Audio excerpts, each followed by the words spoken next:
Welcome to the Stephen Mansfield Podcast.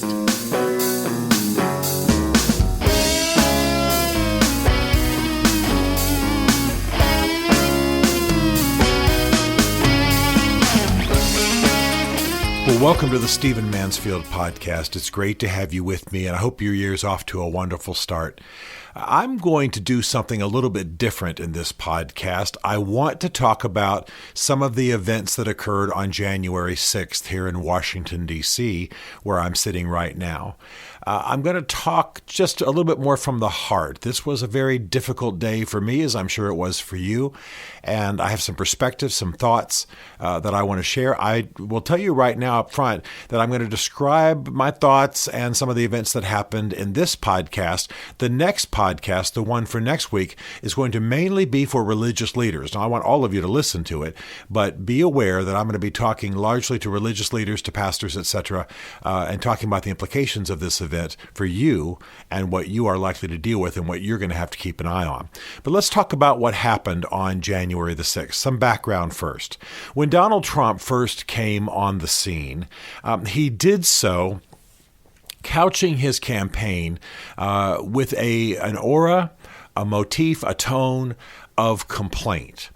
We have been robbed. We have been wronged. The other side has done certain things to us. It's time for there to be a correction. It's time for the thieves to be exposed, so to speak. It's time for good traditional Americans to no longer be robbed, to no longer be wronged, to no longer be abused.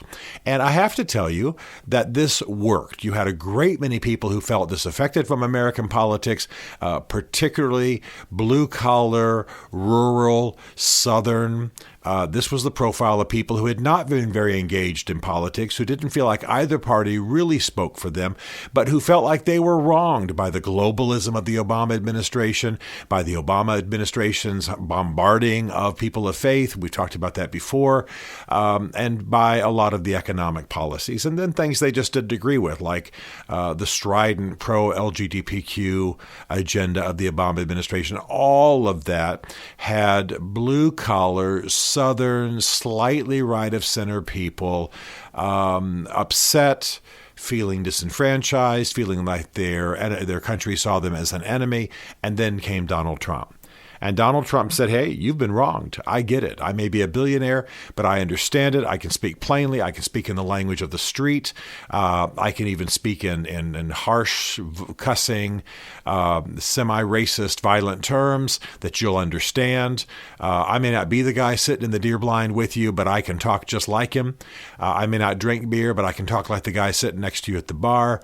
And let me tell you how you've been wrong. Let me tell you how these people are trying to destroy America, and it's time to make America great again. Now, to say it positively, there was a lot of appeal to this. In fact, there are things Donald Trump talked about, and I've said this many, many times in this podcast, so it's nothing new to you. There were things he talked about that I care about. I care about religious liberty. I care about abortion. I care somewhat about immigration. I think actually immigration has decreased so much, it's not as much of an issue now. I have less concern than he does about Middle Eastern immigration, which, by the way, has been good for the U.S. A little bit more concern about immigration over our southern borders, but again, that has dropped substantially, et cetera, et cetera, et cetera. I don't think he understood very much about foreign policy, but hey, every president's got his flaws, and foreign policy is an area of my academic and professional involvement, so I was willing to let him off the hook. But this is how he galvanized voters. This is how he caused a huge portion of the American electorate to turn out. There is a complaint. You've been wronged. I'm going to fix it. Let's make America great again. And so he mobilized, he galvanized, he stirred into action, he drew to the polls, however you want to say it, people who believed themselves to be wronged. Now, my academic set can sit there and say, you know what, this is some of the wealthiest and most privileged people in the history of the world. A middle-class, blue-collar guy driving around in his Ford pickup with his cell phone and his home and maybe his lake house and his job and his kids going off to college, even though they have to take out a lot of student debt, etc. He's living a life that's in the top 1% of everybody in history. So what is his big gripe? What did Donald Trump tap into? And I have sat at symposia, and I have talked to professors, and I have read their books, and the academic set has a hard time understanding this crowd. I have less of a difficulty understanding this crowd because this crowd are my cousins and my friends, and I'm from, I was born in Albany, Georgia, and my father, although a military officer, basically a Southern boy, and thought in these terms. Okay? So I get it. I get it. This is what made Donald Trump a success. And when he won by a nose hair in the election and defeated Hillary Clinton, who just ran a bad campaign, everybody admits that now, it was stunning, but it was also thrilling to this particular crowd. And I don't have to tell you, we all know how Donald Trump has conducted himself through the 4 years of the campaign. For much of the country, for some of the country, it's thrilling. For evangelicals, they're just grateful not to have Barack Obama and that tribe shoving LGBTQ issues on them, condemning their religion, treating their religion as though it's some kind of a sickness, et cetera, et cetera, et cetera. All the things we've talked about before, all the things you already know. But there was definitely, in Donald Trump's manner, a bombastic, harsh, blaming modality that was a serious dysfunction in his administration. Having some friends in the administration, having watched it close up, I'll tell you, the turnover in his administration, the people who came in to help him, came in believing in him and quickly soured and got out, who believed that he was dysfunctional at a deep psychological level, was pretty amazing. One of the people I most admire is General Mattis. We've talked about him before. Left very concerned, not just about foreign policy and the issue on which he left relating to foreign policy, I agreed with him on, but also concerned about Donald Trump's mental state, that he constantly was blaming people, that he couldn't keep facts in his head, that he wasn't a reader, that he didn't pay attention to the reports, that he was constantly thinking about his own ego, his own personal well-being, his own positioning in the press, his tweeting, etc., all of this kind of thing, and he couldn't concentrate on the business at hand. All of that brings us to the recent election. Now, from the moment that Donald Trump seemed to have lost, and I'm being kind to people I don't necessarily agree with, but seemed to have lost the 2020 election, he began to say that he had actually won it. And most people took that as a bit of ranting. Most people said, okay, this is a person who's an adolescent emotionally, unable to concede that they actually lost. It's just like I was when I was 17 and left a football game that I'd just played in, angry, bitter, sweaty, and saying the refs robbed it from us or they cheated and beat us. It's fine to be bitter for a while about a loss and blame it on the other side or the refs or the coaches or the cheerleaders or the popcorn stand, whatever. And so many of us took it that way. And that went on. It went on for a while. Trump said he'd actually won the election. He said he had won it, actually won it. The hashtag was Stop the Steal. We all know this, okay? Well, when we got to the new year, it got a bit more serious and dangerous because, and I tweeted about this at the time, because he began to focus on Mike Pence, his vice president, saying that Mike Pence could, quote unquote, do the right thing. He could hand us this election. He could stop the steal. He could make this happen. Well, the reality was two things. First of all, Mike Pence has probably sacrificed his political career for the good of Donald Trump. He agreed to become his vice president, and during the vice presidency, even though I like Mike Pence very much and believe he's a very good man and want to see him have more influence in American politics in the years to come, if that's possible, the fact is, even I was saying that he looked like a lackey time after time after time. Now, Trump's a big personality, and he's a bit of a bully, and Pence was his vice president, so it wasn't out of character for Trump to order Pence around and bully him a bit and even do it publicly. But when it came down to actually on January 6th, as January 6th approached, and we were knowing that the Congress was going to count the electoral votes, Trump began to talk as though Pence could make this decision. Pence could correct the grand wrong. Pence could overrule everything. He has no constitutional authority whatsoever. His job was basically as MC. His job was basically to get the business done that day. He had no authority whatsoever to change the election. But Trump spoke for days in advance as though Pence could somehow right this grand wrong. Well, Trump's insistences that a grand wrong was going to be done on January 6th brought people from all over the country to protest, and Trump fed this. Now, I want to say it right up front, I don't believe that Trump knew the kind of violence that was going to break out. I don't think he didn't say go beat up anybody. He didn't say take sticks. He didn't say, break out the windows and try to murder people. But he did say very clearly and repeatedly that if Pence did the right thing, this thing would be corrected. And if Pence didn't do the right thing, quote unquote, I don't think I'll like him as much. That he's saying that in front of massive and overheated crowds. So all of this, of course, was complete crap. Pence couldn't do anything. The Electoral College had already voted. The numbers hadn't changed. And let me put a parenthesis in here right now. The whole idea that the election had been stolen. Listen, from the beginning and with any election, I'm open to the possibility that there's been some corruption. But you got to show me proof.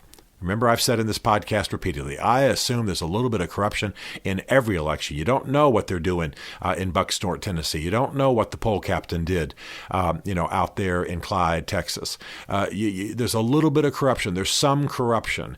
It's even become a joke. I've told you before about people who have said that their grandparents were proven to have voted long after they were dead in certain elections. It happens.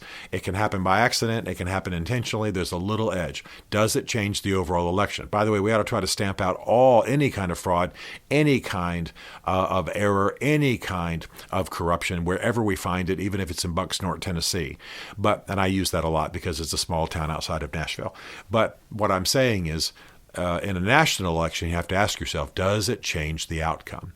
Now, I have been open. I have asked repeatedly if anyone has any absolute evidence of corruption. I'd like to see it.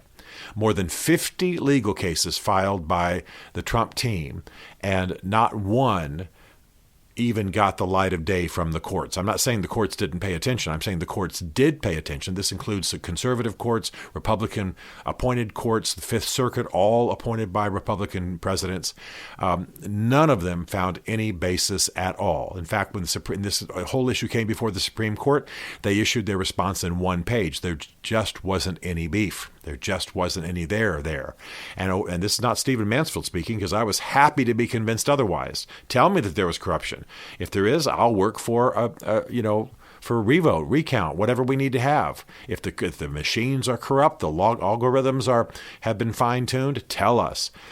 Every time there was a recount, it confirmed the accuracy of the election. Every time the machines were checked, it confirmed. So I'm no expert. All I'm telling you is 50 different cases, not one court gave it the light of day, left, right, and center.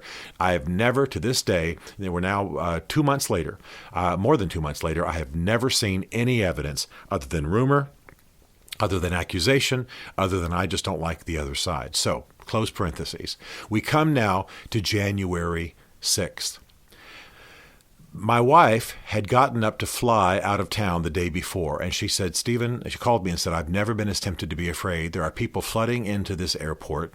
They are wearing camo. They're wearing military gear. They have MAGA hats on, which doesn't bother her now. Most of our friends are, Trump supporters just because we're conservatives, and a lot of conservatives would be that way. And both our families are Southern conservative families, and so we just are around folks who are, walking around in MAGA hats all the time. Doesn't freak us out at all, even though we slightly disagree, as you can tell in this podcast, that, I have my concerns about Donald Trump, although, as I've said, I'm with him on a lot of issues. And so she called me and said, I've never been as tempted to be afraid. People are walking around, camo, military gear, MAGA hats, Jesus masks, Jesus T-shirts, Jesus loves you, Jesus died for you. But you can tell that there's an intention to do violence. This is an angry, violent crowd. They're even being pushy and loud in the airport. They're picking fights even with the staff. This is a bunch of people who intend to do harm. We're going to have trouble. Some of the most prophetic words I've ever heard. So that was January 5th. The next day, again, Trump gets up that morning. He continues to hammer Pence. I tweet out, not that this is part of the story, I'm just telling you where I am on this issue. I tweet out that this continued bombardment of Trump is some of the worst presidential behavior I've ever seen. And I stand absolutely by that. I've never known. Sure, presidents and vice presidents squabbled throughout history, but I've never known a president to actually set up his vice president as the cause of his defeat and to focus the attention of his supporters on that man as perhaps doing evil. Okay, so that's where things were as of about noon. It was about that time that the march on the Capitol began.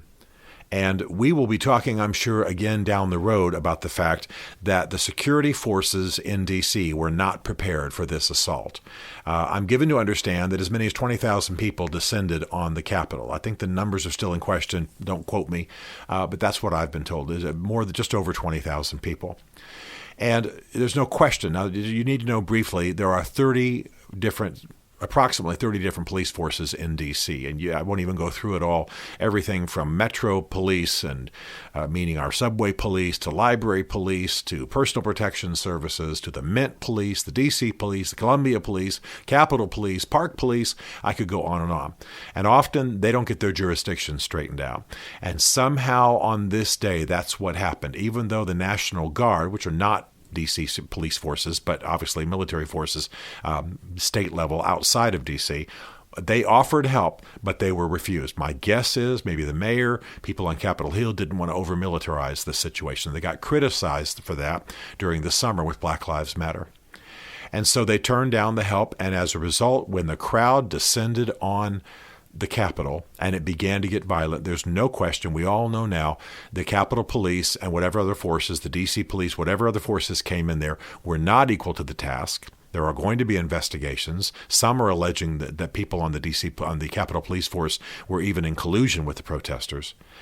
And a literal invasion of our Capitol building occurred. Now, I want to tell you that I watched this crowd carefully, and the reason I did that was that I knew of people around the country who planned to be there. I'm not saying any of my close friends were coming to protest. I just knew. One guy said, you know what, my crazy daughter-in-law is going, and she's convinced she's doing the right thing. So I just knew of people within 2 or 3, 4 concentric circles of relationships for me who were going to be there. Wives of friends, daughters-in-law of friends, cousins of, brothers-in-law of friends, things like that. So I knew that some people who were decent, good people, really concerned about the election, believing that Joe Biden had stolen it, were coming to protest. I don't fully agree with them, but hey, that's fine. It's their right to come and stand peacefully in D.C., which is a protest city, and state their case. What happened pretty quickly was that violence ensued, and it's obvious that people came intending to do violence. And I want to tell you, this crowd was fascinating to me.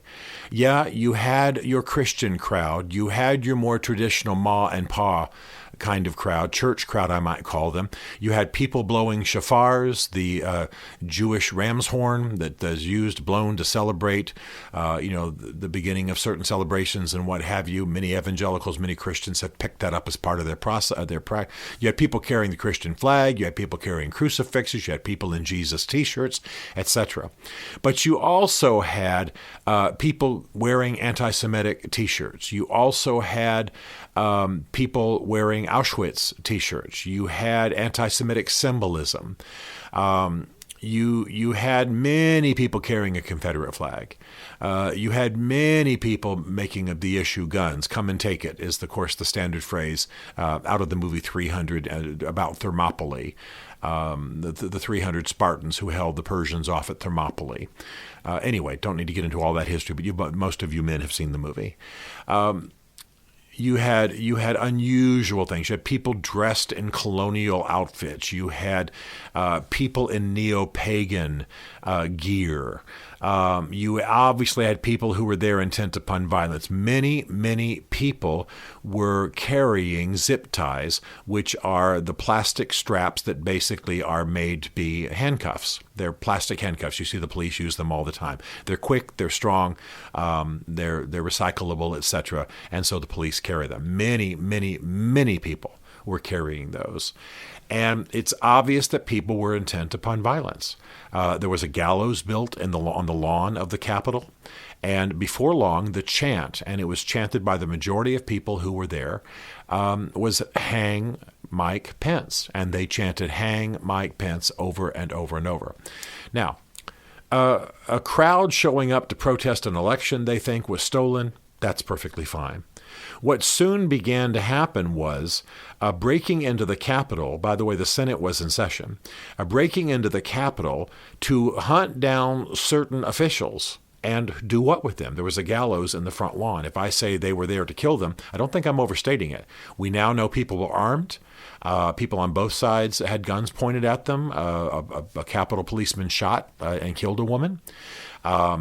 The crowd was violent. There was a policeman killed, having been apparently, according to what we've been told, beaten to death with a fire extinguisher by one of the guards. By the crowd. One woman was killed because she was just trampled by the crowd that was at a big, moment of surge and fury. My point is that this was not, Walmart America. This was not your church crowd. This was not, as it's often portrayed, praying people operating under some kind of prophetic guidance. This was violent. This was neo-pagan. This was anti-Semitic. I'm not saying all of it. Certainly the church crowd was there. Certainly good people who just simply are grieved about their country and wanted to stand on the lawn and pray. They were there, no question about it. But you're talking about a kind of a skinhead attitude with a lot of people. You're talking about folks who showed up in riot gear. Apparently we can get that now at military surplus stores and online, tactical stores and so on. So people came, and they came as armed or as protected in their armor and their body wear as the police themselves. And we all know what happened next. They broke in. They went looking for people. Obviously, some folks had maps. By the way, maps of the Capitol are public, so this is not any big thing. And they went looking for Mr. Clyburn. They went looking for Nancy Pelosi. They went looking for Mike Pence. The Senate had to suspend. The Secret Service had to whisk the vice president away. Nancy Pelosi had to be whisked into a safe room in the Capitol that's not disclosed. And her office, as you now know, famously was invaded. Things were torn up. Things were broken. Somebody sat at her desk and put their feet up on her desk and wrote "We'll be back" on notes on her desk, etc. So the reason I'm saying all this in this way is to say that the one-dimensional presentation of this crowd is not accurate. This was not just heartland American patriots showing up. If they had shown up, prayed, chanted, called for change, that's fine. That happens in D.C. every day.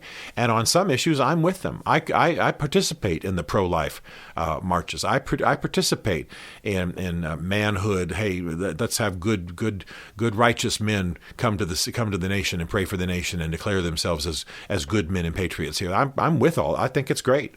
I'm happy to have a big prayer and let's intercede. And Franklin Graham leads something on the mall where we pray for the nation. Fine with me. I'm with all that. They're peaceful. They are principled. They are legal. They have licenses and permits. They work with the park police. They're there for a higher reason. This was evolved into a violent uprising. This was absolutely an invasion of the U.S. Capitol. People were killed. People were trampled. The Capitol was desecrated. I don't mean it. I don't think it's the church. I don't think it's something sacred. Things were broken. People were hunted. There's no question that had Nancy Pelosi been found, she would have been handcuffed, paraded outside, and I'd be shocked if she wasn't killed. There was a gallows in the front yard, and we now know that many of the people who were there had guns. It's obvious. We know that. We have pictures of them pulling their guns and pointing them at Park Police and Capitol Police. And of course, I have a concealed carry permit, which is legal in Virginia. You can't carry a concealed weapon or any weapon in the property of D.C. It's illegal. So everyone who carried a weapon to this riot was breaking the law. Okay, my point is not just to condemn all of the people who protested. I think there are good people who were there. I think they were there to pray. I think they were there to grieve over their nation. I think they are deeply concerned about the next administration. And some of them, largely the doing of Donald Trump, are genuinely convinced that the election was stolen. Okay, fair enough. They can come, even if I don't fully agree with them. Nobody's asking Stephen Mansfield's permission, and they don't have to. You need to know that our capital was invaded, and it was invaded by forces intent upon violence and destruction and murder. There is no question about this. There is video of a man who is just decked out with armor and zip ties and everything else. He grabs a Capitol policeman in a helmet. The policeman has lost his balance. The other guy grabs him by the helmet, drags him into the crowd where he is stomped, beaten, hit. Stomped violently. That's what's going on there. So those who win, and I know I've got some of you who are listening to this are among you who went and were part of this protesting crowd, and I trust that you went there for noble purposes. You need to know the rest of what happened. Now, what's happened here is that there's been the accusation that Antifa took over this riot. All the violence is going to be blamed on Antifa. But as the arrests are happening, and as the investigations are happening, and as the profiling and the hunting down of people is happening, we're finding that that's not true. That goofy guy, draped in an American flag and wearing buckskin and wearing a buffalo hat, called Q Shaman, he's not Antifa. He's an unemployed actor who lives with his mother, who has made himself kind of a quote-unquote shaman of the QAnon movement. We've talked about it before. And he was there, and he's now arrested. Others were. There was a retired Air Force officer there who said he got caught up in the moment. I don't happen to believe that, but got caught up in the moment. And he's there in a helmet and a bulletproof vests and all the accoutrement, not weapons on the outside, but everything else, the zip ties and all of it. My point is that while I believe in protests, while I believe in some resistance, while I believe in even some of the complaints that Donald Trump has built his political career on, what happened on January 6th was domestic terrorism. People, they intended to kill our officials. They invaded our building. They were intent upon violence. And while there are those of you listening to this, I'm quite sure, who are, I don't have any hesitation calling you my tribe. You attend a Christian church. You love America. You're maybe from the heartland. You read books about Christian America and about our founding fathers. You love our country. You weep over the loss of Ronald Reagan. We're probably not 10-20% difference between us. You need to know what actually happened at the forefront of the movement that you were in the back of. Many of you were out there praying. I've seen the videos, groups praying, interceding. I'm not sure you knew what was happening up there until the flashbangs began and until the police began to show up in great measure. Now, this is going to live in our history. It's going to give the conservative movement a black eye. It's going to damage, I believe, the cause of Christ in our generation, because this is being billed as a bunch of evangelicals who got out of hand. That is what's being said. And believe me, the implications of this long term are going to be huge. And I want you to think about how the people you know got there. I want you to be kind to those who went just to pray or to protest in peaceful ways. That's legitimate. That's expected. That's American. But dark forces, dark guerrilla, military, paramilitary, skinhead, Antifa-like, I don't believe Antifa was actually there. There's been no evidence of that thus far. Angry, subterranean, right-wing, violent, weapons stockpiling people who came to D.C. intent upon killing, intent upon murdering, intent upon hanging. The main chant was hang Mike Mike Pence. And while I don't believe the president intended to incite this kind of violence, his blaming of Mike Pence has hung a target over Mike Pence for the rest of his life. And Mike Pence served him well and had no ability to change the vote on January 6th. Now, I'm going to continue this in the next podcast. I'm going to talk to religious leaders and flesh out a little bit more of what I'm speaking of here. But I want us to all to be aware that forces have been unleashed here which are not going away. I want us to be aware, for those of you who went there for righteous purposes, that you got meshed in with people who are violent, who are murderous, who are not patriots, who intended mayhem, and now have damaged both the cause of Christ and any kind of patriotic cause, probably for much of the rest of our generation. We're going to have to rebuild. We probably can rebuild. But this was destructive. This was domestic terrorism.